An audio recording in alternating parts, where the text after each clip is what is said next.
하도록 하겠습니다. 잘 잘 나오셨습니다. 나오셨습니다. 큰 은혜 받으십시오. 큰 은혜 받으십시오. 네, 오늘 본문의 말씀을 통해서 영적 건강의 기초를 세우라 세 번째 시간으로 참된 안식, 참된 안식을 가지라라는 제목으로 말씀을 나누도록 하겠습니다. 우리가 신앙 가운데 영적인 건강을 위해서 필요한 어떤 조건들이 있죠. 가장 먼저가 우리에게 음식이 필요하다라고 말씀을 드렸습니다. 먹을 게 있어야 된다는 것이죠. 이 영적인 음식은 뭡니까? 하나님의 생명인 말씀인 줄 믿습니다. 이 말씀을 잘 듣고 잘 먹어야 되고 잘 묵상해야 되고 꾸준하게 이 말씀에 대해서 훈련을 받아야 되는 것이죠. 두 번째, 우리가 이 영적인 건강을 위해서 호흡법을 잘 배워야 된다라고 말씀을 했습니다. 우리가 찬양을 드리더라도 생목으로 찬양하면 찬양 소리가 오래 못 가요. 이 찬양대도 마찬가지지만 복식 호흡이든지 목소리를 가다듬는다든지 목소리를 자기 목소리를 낼 줄 알아야 되는 것이죠. 그래야 오래 찬양을 부를 수가 있게 됩니다. 그와 같은 것처럼 이 호흡이 굉장히 중요한데 우리 영혼의 호흡이라고 말할 수 있는 기도의 삶이 너무나도 중요하죠. 이 기도의 삶은 우리가 날마다 깨어서 주님 앞에 함께 기도하는 것이 필요하다라고 말씀을 나누었습니다. 꼭 정해진 시간도 중요하지만 우리가 일상의 삶 가운데에서 항상 기도함으로 깨어 있는 것, 주의 음성과 주의 말씀이 무엇인지를 붙들고 기도하는 삶이 매우 중요하다라고 말씀을 나누었죠. 그래서 범사에 감사하고 항상 깨어서 기도함이 너무나도 중요한 것이 영혼의 호흡법이라고 말씀을 나누었습니다. 오늘은 세 번째 시간으로 참된 안식을, 쉼을 쉬어야 된다는 것이죠. 사람이 일만 하고 살아갈 수는 없어요. 집에 가면 밥을 먹고 좀 지나고 난 뒤에 뉴스 보고 난 뒤에 자야 되죠, 그죠? 안 자면 어떻게 됩니까? 사람이 십며칠을 자지 않으면 심각한 육체의 질병이 온다고 합니다. 그리고 이 잠을 연속으로 며칠을 못 자면 이 건강이 밸런스가 무너짐으로 말미암아 면역력이 떨어지게 되는 것을 보게 되죠. 그로 인하여서 각종 질병이 찾아오게 되는데 결국은 잠 못 자서 죽음에 이르게 되는 안타까운 일도 일어나게 되는 것을 보게 됩니다. 옛날에 이 일제시대 때 같은 경우에는 사람들, 독립투사들을 고문하는 데 있어서 제일 못된 방법의 고문법이 뭐냐 하면 잠을 못 재우는 게, 이게 제일 기초예요. 잠을 못 재우게 하면서 독방에, 아주 조그마한 방입니다. 나중에 저기 아산에 있는 독립 그 기념관 있죠? 가보셨어요? 아주 오래된 이야기라 가지고.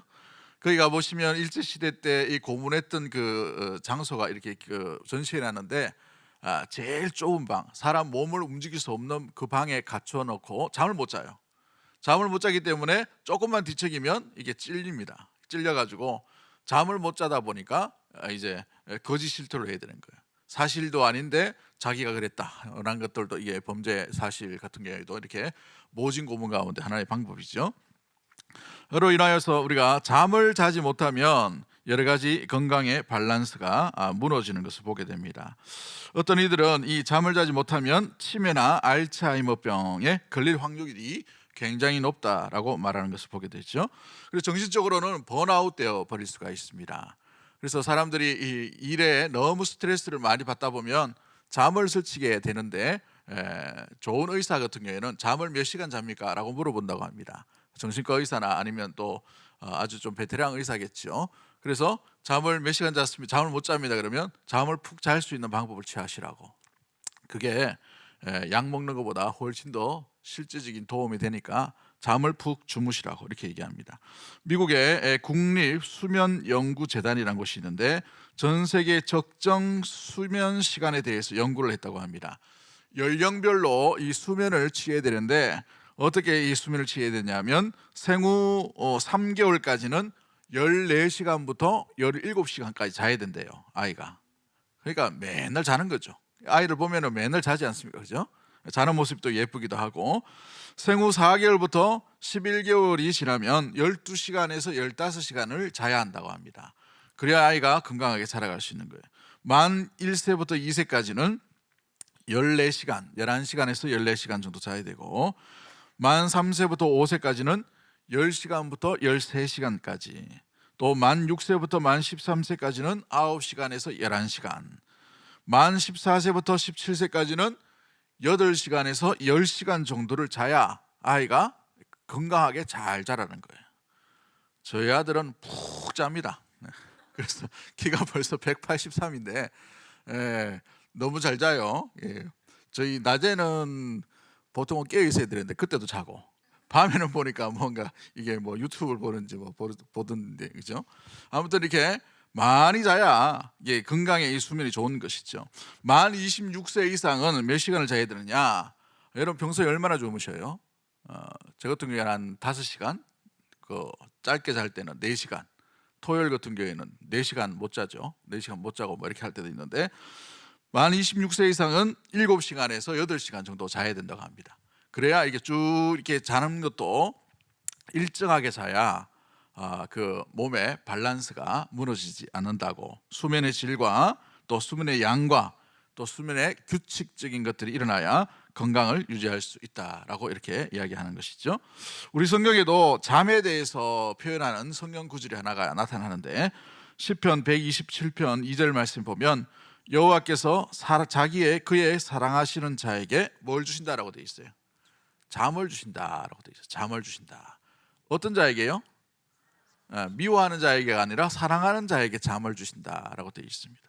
물론 이 표현은 여러 가지의 부분에서 해석을 여러 부분에서 우리가 할 수가 있지만, 그러나 사랑하는 자에게 주님께서 잠을 주신다라는 것이 오늘날 현대에 얼마나 잘 들어맞는 참 귀한 말씀인지 몰라요. 그죠?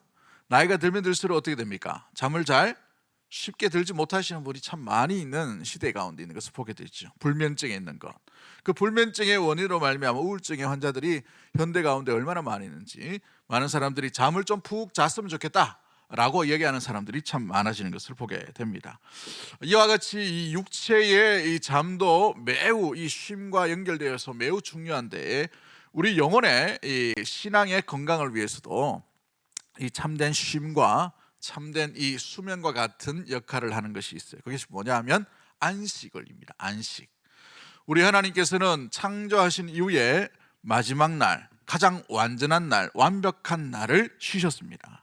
우리 하나님께서도 안식하셨다는 것이죠. 그래서 안식일이라고 구약의 성도들은 지켜가게 되었습니다.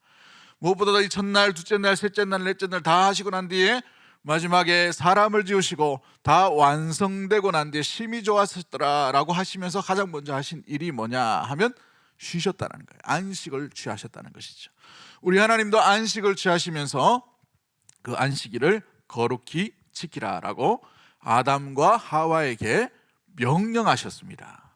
그래서 안식은 쉼이요, 명령이요, 사명인 거예요. 우리 기쁨도 사명이지만 쉼도 사명이라는 사실을 우리가 잊지 않기를 주의 이름으로 간절히 축복합니다. 우리가 쉬기 때문에 뭘 드려요? 주일날, 참된 안식의 날로 예배를 드릴 수가 있게 되는 것이죠. 여러분 옆에 분 째려보지 마시고 한번 인사하도록 하겠습니다. 안식도 사명입니다. 안식도 사명입니다. 잘 쉬셔야 돼요. 잘. 근데 잘 못 쉬는 게 뭘까? 시간이 많아서 어떻게 보면 시간이 여유 있어서 푹 쉰다는 것이 안식의 의미가 아닙니다. 무엇보다도 이 양과 질과 규칙적인 부분들이 골고루 있어야 되는 것이죠. 그러면 우리 육체의 이 잠과 같은 쉼과 같은 이 영혼의 쉼은 어떻게 이루어질까? 영혼의 안식, 영혼의 쉼은 반드시 하나님과 연결되어 있음을 말해주고 있죠. 하나님께서는 가장 완성이고 완전한 날로 안식하시면서 쉼을 우리에게 허락해 주셨다는 사실을 기억해야 됩니다. 그러므로 안식의 근원이신 분이 누구인가? 바로 하나님 아버지인 줄 믿습니다. 그 하나님께서 쉼을 우리에게 허락해 주셨다는 것이죠. 그래서 참되게 쉼을 얻고 또 그 쉼을 인하여서 또 하루의 삶들 가운데 또 일주일의 삶을 능히 감당할 수 있는 참된 힘을 얻게 되는 이 놀라운 일들이 바로 이 참된 안식 가운데 있는 것을 말해주고 있어요. 그러므로 우리가 영적인 건강을 얻으려면 이 참된 안식 가운데 나가야 되는데, 영적인 이 안식을 누가 주시느냐? 안식일의 주인공이시고 안식일의 주인이신 하나님께서 주신다는 사실입니다. 할렐루야. 안식은 누구에게 얻어야 되는 거예요? 하나님께 얻어야 되는 겁니다. 안식을 주시는 분이 누구이기 때문에? 하나님이기 때문에 그렇죠. 우리가 만약에 일주일 시간을 중에 하루를 온전히 쉰다고 해보십시오. 온전히 쉬는데 그 쉼을 세상의 향락과 세상의 즐거움과 세상의 좋은 것들로 다 쉬고 골프 치러 다니고 여행 다니고 해보십시오. 어떻게 쉬는가? 참된 쉼을 쉴 수가 없어요. 더 피곤해요. 그죠? 예. 더 피곤하고 마음 가운데 갔다 오면 좋은데 가고 난 뒤에 이 마음 가운데 여전히 허전함이 남는 것을 보게 되지요. 영적인 안식은 세상의 것으로는 취할 수가 없습니다. 그로 인하여서 우리가 육체도 마찬가지고 우리의 영혼도 마찬가지고 우리 마음도 마찬가지지만 하나님과 밀접한 관계 속에서 참된 안식을 쉬셔야 되는 겁니다. 물론 여행 갈 수 있어요. 여행 가셔도 누구와 함께? 주님과 함께 안식을 취하셔야 돼요. 주님께서 주시는 안식 가운데 있는 것이 중요하죠. 우리는 이 여행 가면 막 왁작지껄한 이런 여행을 참 좋아합니다만은 정말 쉬려면요 조용한 데를 가셔야 돼요. 조용한 데. 여러분 기도원을 만약에 기도하기 위해서 기도원을 갔다. 요즘 뭐 이상한 기도원도 있습니다만은 좋은 기도원도 있어요. 꼭 교육자들한테 물어보시면 참 좋은데, 좋은 기도원들의 특징이 뭐냐면 요즘 이제 2000년대 이후에는 거기에 집회가 없어요. 집회가 시끄럽게 하는 집회가 없어요.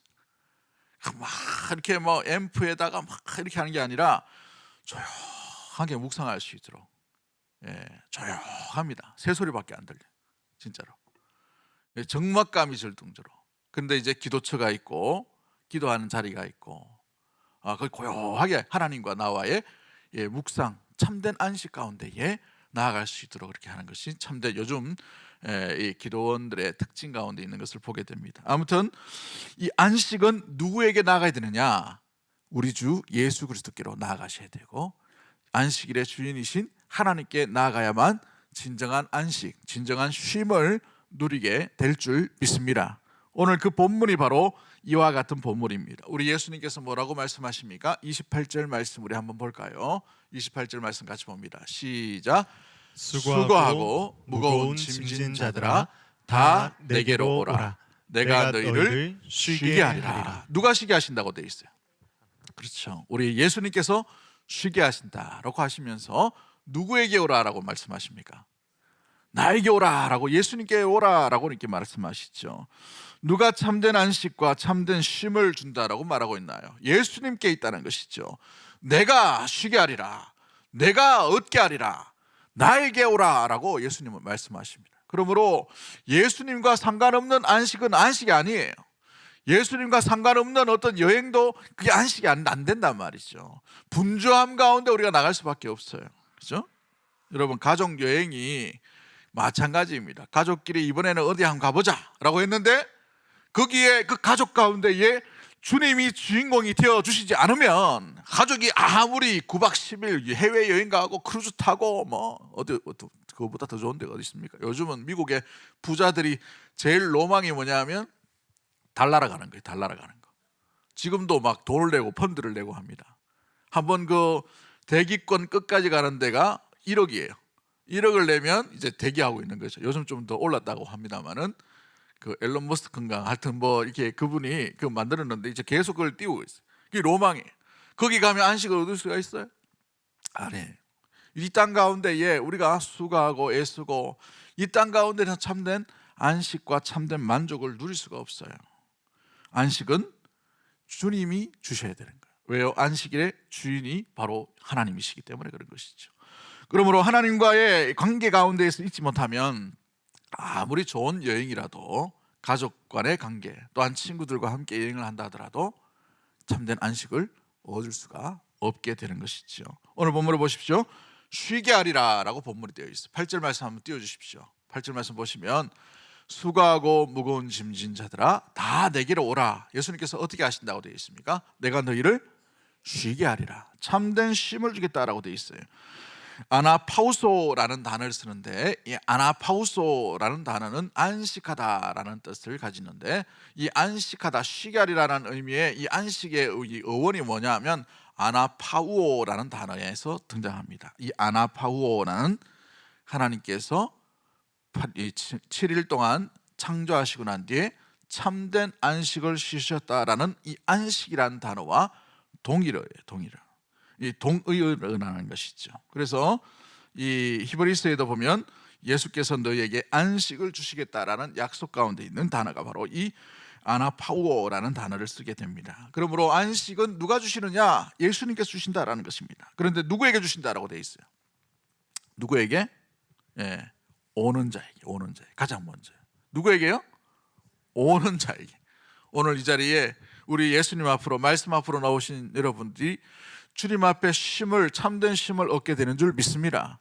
여러분의 가정 속에서 일을 하고 열심히 가정생활하고 직장생활하고 가운데 있어도 그 말씀 가운데 주님 앞으로 날마다 주님 존전 앞으로 나아가는 그 시도와 마음과 열정과 믿음과 헌신 가운데 주님께서 참되게 쉼을 주시는 거예요. 전쟁터 속에서도 마찬가지입니다. 주님 앞에 그 마음과 시간과 생각과 온전함을 드리는 그 자, 하나님께로 나아가는 그 자에게 하나님은 주신다라고 되어 있어요. 하나님께 나오셔야 쉼을 얻게 되는 겁니다. 가장 제1 원리가 뭐냐면 나오셔야 되는 거예요. 누구에게요? 예수님께로 나오셔야 되는 것이죠. 날마다 참된 쉼을 얻기 위해 우리가 하나님의 존전 앞으로, 주님 앞으로 나아가야 될 이유가 뭡니까? 거기에 참된 안식이 있고 참된 쉼이 있는 줄 믿는 믿음의 모든 가족들 되기를 주의 이름으로 간절히 축복합니다. 그러므로 우리가 또 두 번째 우리가 기억해야 될 게 뭡니까? 누구를 쉬게 하신다라고 되어 있어요. 누구를 쉬게 하신다. 8절 말씀 다시 한번 보시면 어떻게 되어 있나요? 누구를 쉬게 하신다고 되어 있어요. 어떤 자들? 수고하고 라고 되어 있어요. 수고하고. 너희인데 그 너희가 누구예요? 수고하는 사람들이, 수고하는 사람들. 그렇죠? 이 땅 가운데 있는 사람들 얼마나 많이 수고합니까? 지금도 이 수요 예배, 이 직장 끝나고 오시는 분들은 정말 대단한 거예요. 우리 이 시내 한복판에 이 교통, 이 러시 아워 가운데 있는 사람들이 이 교통 체정이 얼마나 대단합니까? 물론 걸어서 오신 분들은 이렇게 쉽게 올 수 있지만 이 온통 이 퇴근 시간 뚫고 온다는 거는 진짜 힘든 일이에요. 진짜 힘든 일. 우리 교회보다 뭐 3배 되는 교회도 수요 예배 보니까 30명 앉아 있더라고. 30명. 야, 수요 예배에 30명 앉아 있고 이렇게 하니까 참, 거기는 시내 한복판에 있어요. 한복판에 있다 보니까 평일날 교회 성도들이 못 와요. 소그룹은 이렇게 오고 이렇게 하지. 야, 그만큼 이렇게 직장 생활, 삶이 얼마나 피곤합니까? 그죠? 그런데 이 수고로움 가운데 있는 자들에게 참된 쉼을 주시겠다라고 되어 있어요. 자, 수고하고 무거운 짐 진 자들아라고 되어 있어요. 수고한다라는 말은 육체적으로 곤고하고 지쳐 있는 상태를 의미하죠. 감정적으로는 용기를 잃어버리고 낙담한 상태를 말합니다. 문법적으로 보면 수고하고라는 단어를 쓰기 때문에 낙담해서 지쳐버린 단회의 사건이 아니라 계속 수고로운 인생, 계속 지쳐있는 인생, 계속 애쓰고 있는 인생, 계속해서 피곤해 있는 인생을 바로 수고하고라는 단어를 쓰고 있어요. 여러분, 우리나라 이 상을 보십시오. 우리나라 40대 50대가 옛날 40대 50대가 아니에요. 옛날에는 그래도 40대가 되고 50대가 되면 회사에서 그냥 중력 비슷한 부장이나 이런 것들 올라갈 수 있는데, 오늘날의 시대에는 이 40대 50대는 명퇴해야 될 시기입니다. 회사에서. 그래서 빨리 직장을 2번 갈아타고 3번 갈아타고 이렇게 해서 막 너무 어려운 시대 가운데 있죠. 경쟁력이 너무 치열합니다. 어떤 분이 그 이야기 하시더라고요. 서울대를 나왔어요. 그 아이가 서울대를 나와서 너무 열심히 공부했습니다. 열심히 공부해서 이제 직장을 가졌어요. 대기업에 들어갔습니다. 대기업에 가서 열심히 해서 과장이 됐어요. 부장이 되었습니다. 이제 보니까 갈 데가 없는 거예요. 40대가 됐는데 명퇴를 합니다. 명퇴를 하고 뭘 하느냐? 통닭집을 만드는 거예요. 그렇죠? 고졸 어떤 이 대학을 못 갔어요. 저 가정 상황도 있고 어려운 상황이 있습니다. 열심히 직장 생활을 했어요. 여러 개 노가다도 하기도 하고 또 일용직도 하고 막 했어요. 돈을 조금 모았는데 이제 한 50대 60대 다 돼가니까 이제 더 이상 일용직을 못 하는 거예요. 뭘 하느냐? 통닭집을 만드는 거죠. 4년제 나오거나 아니면 고졸 나오거나 똑같이 이렇게 은퇴하고 난 뒤에 뭘 합니까? 결론은 통닭집. 우리 교회 앞에 통닭집 10개가 있어요. 어마어마하게 많더라고요. 금요일만 되면은 통닭 냄새가 이 일대를 진동합니다. 요즘은 또 양고기집이 그렇게 유행을 하더만. 요 앞에도 있고 요 옆에도 있고 대창집도 생기고 막 여러분, 이런 일상의 어떤 어려움들, 수고로운 인생이 우리나라의 사람들이, 그죠? 치열한 삶입니다. 얼마나 지쳐 있고 피곤하고, 그죠? 퇴근하고 또 은퇴한 이후에도 쉴 수가 없는 그런 시대 가운데 우리가 살고 있는 것을 보게 되죠. 피곤해서 지쳐 있는 녹초가 되는 것이 이 코피아오라는 단어를 쓰면서 수고하고라는 단어를 써요. 꼭 우리나라 말로 뭔 뜻인 것 같아요? 코피 난다. 코피 나는 인생으로 하는데 피곤하다, 지쳐 있다. 이 원어가 코피아오라는 단어를 쓰면서 수고하고라는 단어를 쓴다는 것이죠. 이 수고하다라는 말은 어찌 보면 능동태로 되어 있어요. 스스로 그 일을 만드는 거예요. 누굴 위해 하는가? 스스로, 가족을 위해서, 또 자기 자신의 노후를 위해서 계속해서 수고하고 애쓰며 자기 스스로 계속해서 일을 만들어가면서 고생하는 인생이 수고하는 인생이라는 것이죠. 오늘날 우리 사람들 한번 잘 보십시오. 가만히 있어야 되고 누리면 되기도 하고, 그렇죠? 삶을 좀 여유를 가지면 되고, 조금 이렇게 불편하지만 조금 살면 되는데 스스로 일을 만들어가는 시대 가운데 있음을 보게 됩니다. 여러분, 당시에 바리새인들이 자기 자신에 대해서 했던 일들이 바로 수고로운 인생이었어요. 지치는 인생, 피곤한 인생, 애쓰지만 결과와 열매가 없는 그런 인생이 수고로운 인생. 우리 예수님께서 그 인생을 보시면서 불쌍히 여기시고 수고하고 무거운 짐진 자들아 다 내게 오라 라고 말씀하고 있는 것이죠. 그들은 스스로 율법을 만듭니다. 족쇄를 치어요. 그들 스스로 만들었기 때문에 그들 스스로가 지켜야 되는데 그들 스스로도 즐겁지 않아요. 이 율법을 지키는 게. 그들 스스로도 삶을 살아가는 게 애쓰고 힘쓰고 피곤하지만 지쳐버렸던 인생이 바로 예수님께서 그 시대를 바라보았던 시대의 모습들이었다는 사실이지요. 가난한 자는 가난한 자대로, 귀족은 귀족대로, 왕족은 왕족대로 주위의 모든 이들이 수고로운, 스스로의 수고로움 가운데 지쳐있는 시대가 바로 예수님께서 바라보는 시대였다는 것입니다. 또한 이 수고로움의 모습들이 어떻게 되어 있습니까? 무거운 짐진 자들아 라고 되어 있어요. 또한 이 수고로운 이 모습들, 이 너희다라는 이 말은 무거운 짐진 자다라고 되어 있는데, 페포르티스메노이라는 단어를 씁니다. 이 페포르티스메노이라는 말은 이제 수동태로 되어 있어요. 자기 스스로가 아니라 이제 남에 의해서 짐을 지고 살아가는 사람을 이야기하는 거예요. 누군가 짐을 지어줬어요. 가장이라는 짐, 어머니라는 짐, 장로라는 짐, 목사라는 짐, 권사라는 짐, 집사라는 짐, 아니면 직장에서 부장이라는 짐, 과장이라는 짐, 세상 가운데의 국민으로서 나아가는 이 짐들을, 여러 가지의 짐들을 지었다는 거예요. 누군가에 지었는데 이 짐 때문에 너무나도 지쳐가지고 이 짐을 들지 못해서 무너지고 견디고 어려워서 쓰러지고 있는 그 상태가 뭐냐 하면 무거운 짐진 자들아라는 표현 가운데 있는 것을 보게 되죠. 우리 예수님께서 일대의 당시의 삶을 바라볼 때에 세상 가운데 지어진 이 무게가 너무 고달파가지고 전부 지쳐있고 전부 넘어지고 전부 쓰러지고 있는 그 상태, 무거운 짐진 자들이 모습들 가운데 있는 것을 보게 되죠. 오늘날도 마찬가지죠. 우리 역시도 수고하고 무거운 짐을, 누군가로부터 무거운 짐을 받게 되었다는 거예요.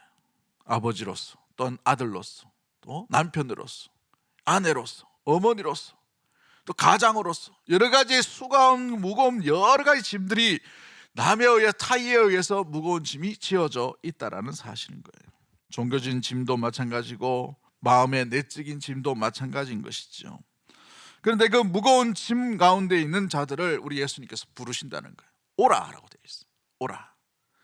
그렇다면 예수님께서 왜 오라고 말씀하셨을까요? 내 스스로 진 무거운 짐과 타인에 의해서 지어졌던 인생의 수많은 짐들은 우리 스스로 아무리 벗어나려고 해도, 우리 스스로 아무리 더 번지려고 하더라도 그 짐을, 그 짐의 곤욕에서, 그 짐의 노역에서, 그 짐의 굴레에서, 그 짐의 울타리에서 벗어날 수가 없기 때문에 누구에게 나오라고 하는 것입니까? 예수님께로 나오라는 것이죠. 그렇습니다. 우리 인류가 왜 이런 수고로움과 무거운 짐을 지게 되었습니까? 죄의 결과예요. 죄의 결과. 왜 수고로움과 무거운 짐을 지게 되었습니까? 창세기에 나오는 이 3장에 나오는 아담의 가정이 무너졌기 때문에 이 무거운 짐이 우리 가운데 안식을 누려야 되고 쉼을 누려야 되고 평화를 누려야 되고 화평을 누려야 될 가정 가운데에 완전히 무거운 짐만이 지어지는 인생으로 전락해 버렸다는 사실이죠. 창세기 3장 16절과 17절 말씀 우리 한번 읽어봅니다. 시작. 또 여자에게 이르시되 내가 내게 임신하는 고통을 크게 더하리니 내가 수고하고 자식을 낳을 것이며 너는 남편을 원하고 남편은 너를 다스릴 것이라. 아담에게 이르시되 내가 내 아내의 말을 듣고 내가 내게 먹지 말라 한 나무의 열매를 먹었은즉 땅은 너로 말미암아 저주를 받고 너는 내 평생에 수고하여야 그 소산을 먹으리라. 아멘. 여기 보시면은 아담에게 또 하와에게 말씀하셨던 하나님의 이 저주이시죠. 저주이신데 하나님의 이 저주를 이 죄의 결과로 말미암아 나타나게 되었어요. 그런데 공교롭게도 하와에게도 말씀하시고 아담에게도 동일하게 말씀하신 게 있어요. 그게 뭐냐면 수고하다라는 것입니다. 수고하다. 이 여자에게는 이치본이라는 이치본이라는 이 고통에 대한 이 해산하는 고통에 대한 수고로움을 주셨어요. 또한 이 아담에게는 이 예체브라는 단어를 쓰는데 이 고통이라는 이 노역이라는 단어를 쓰시면서 수고를 이렇게 던져 주셨다는 사실입니다. 무엇 때문에 이런 일들이 일어나게 되었어요? 죄의 결과이죠. 우리는 죄의 그늘 아래 살아갈 수밖에 없는 존재가 되어버렸어요. 아담의 가정이 무너짐으로 말미암아. 로마서 8장 20절부터 22절 말씀에도 동일하게 되어 있습니다. 모든 피조물들이 안식을 잃어버렸던 이유가 뭐냐면 죄의 아래, 죄의 그늘 아래 굴복함으로 말미암아 안식이 사라져버린 거예요. 쉼이 사라져버렸다는 겁니다. 주님이 그토록 완벽한 날이라고 말씀하셨던 그 안식이 깨어져 버렸다는 사실인 것이죠. 그래서 우리 예수님께서 이 깨어져 버린 안식을 위해 안식의 주인공이신 하나님께서 그 아들로 이 땅 가운데 오셨다는 사실인 거예요. 왜요? 안식을 주시기 위해 하늘에서 이 땅 가운데 오신 분이 우리 주 예수 그리스도인 줄 믿습니다. 그러므로 그 안식의 주인공이신 예수님께서 오심으로 말미암아 그분께 나아가야만, 그분을 믿어야만, 그분을 통과해야만 비로소 죄의 그늘 가운데 수고로움과 고통과 애통과 절망과 고통 가운데 있었던 인생들이 진정한 안식 가운데 누리고 쉼을 얻게 될 수밖에 없다는 사실인 거예요. 할렐루야. 그렇습니다. 예수님을 통해서만, 예수님을 통과해서만은 비로소 참된 안식을 얻게 되어 있다라는 사실인 것이죠. 어거스틴은 그래서 이렇게 말합니다. 인간은 하나님께서 지으셨기 때문에 하나님 안에서만 참된 안식을 얻을 수가 있다. 누가 안에서요? 하나님 안에서만 참된 안식을. 누가 지으셨기 때문에? 하나님이 지으셨기 때문에 그런 것이죠. 그렇습니다. 우리가 주님께 나아가기 전까지, 주님을 만나기 전까지, 주님을 붙들기 전까지, 주님과 함께 하기 전까지, 주님 안에 충만한 은혜 가운데 거하기 전까지는 우리의 안식은 제한적인 안식을 받을 수밖에 없는 거예요. 한계 사항 가운데 있는 안식밖에 있을 수밖에 없는 거예요. 불안한 가운데 쉼을 누릴 수밖에 없다는 거예요. 주님 안에 들어야만, 주님과 함께 있어야만, 주님께 나아가야만 비로소 완전하고 완벽한 안식을 얻게 되고 누리게 될 줄 믿습니다. 우리 찬송가 가사 중에 이런 찬송가 가사가 있어요. 이 땅 위에 험한 길 가는 동안 참된 평화가 어디 있나. 우리 모두 다 예수를 친구 삼아 어떤 평화를요? 참 평화를 누리겠네. 평화로다. 하늘 위에서 내려오네. 그 사랑의 물결이 영원토록 내 영혼을 덮으소서.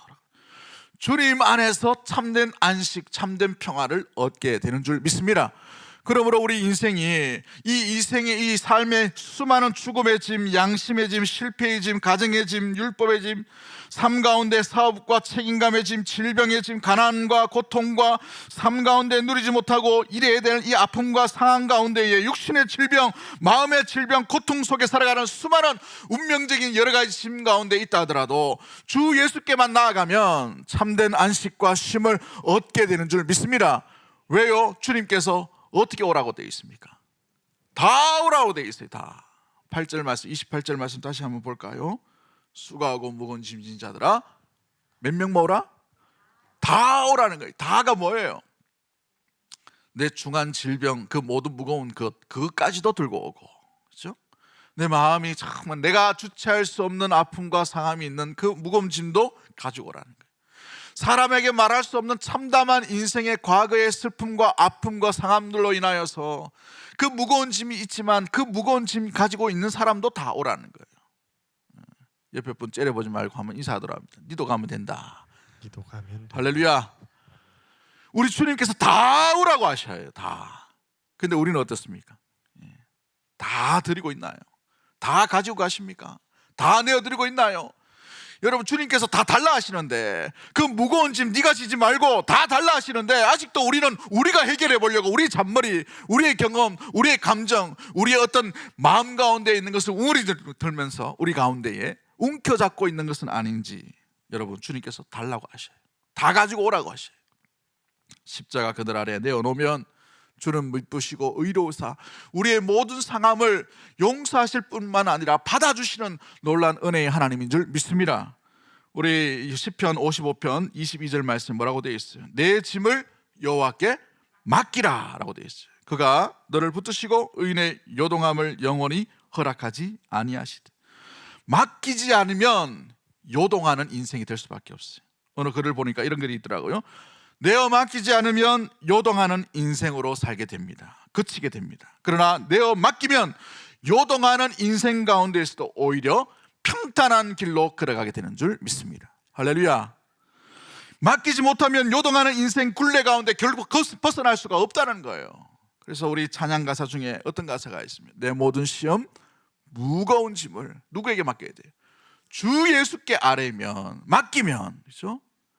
그가 어떻게 하셔요? 근심에 쌓인 날 돌아보사 내 대신 모든 것 짊어지셨다는 거예요. 그게 바로 십자가의 의미인 것이죠. 할렐루야. 여러분이 아직도 무거운 짐을 가지고 나가지 못했다는 것은, 맡기지 못했다는 것은 십자가의 능력과 십자가의 은혜를 제대로 이해하지 못했다는 증거인 거예요. 아직도 우리가 십자가를 온전히 붙들 준비가 덜 되었다는 것입니다. 우리의 모든 삶의 무거운 짐을 주님께 내어 맡길 수 있는 믿음의 모든 가족들 되기를 주의 이름으로 간절히 축복합니다. 시편 37편 7절 말씀에 내 짐을, 내 길을 여호와께 맡기라. 그를 의지하면 그가 이루시고 라고 되어 있어요. 할렐루야. 여러분, 시편 68편 19절 말씀에도 날마다 우리 짐을 지시는 주 곧 우리의 구원하신, 우리를 구원하신 하나님을 찬송할지로다 라고 되어 있죠.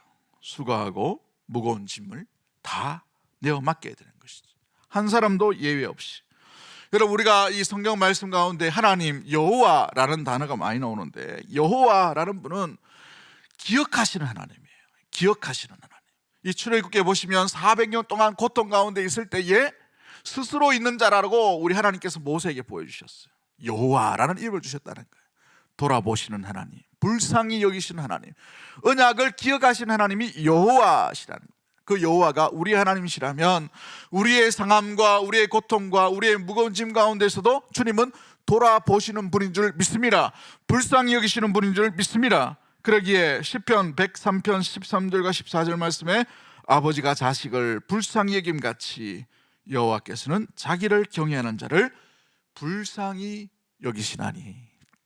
오늘 우리 마음 가운데 우리 무거운 짐을 주에 내어 맡기며 우리의 마음 가운데 고백이 일어나기를 원합니다. 주여 나를 불쌍히 여겨주옵소서. 그러나 우리가 또 기억해야 될 것은 우리가 주님 앞에 경외함으로 다 나아가고 주께 내어 맡기는 삶으로 살아가고 있는지를 점검하며 주의 말씀 가운데 귀를 기울이며 기도함으로 나아가는 우리 모든 인생이 되기를 주의 이름으로 간절히 축복합니다.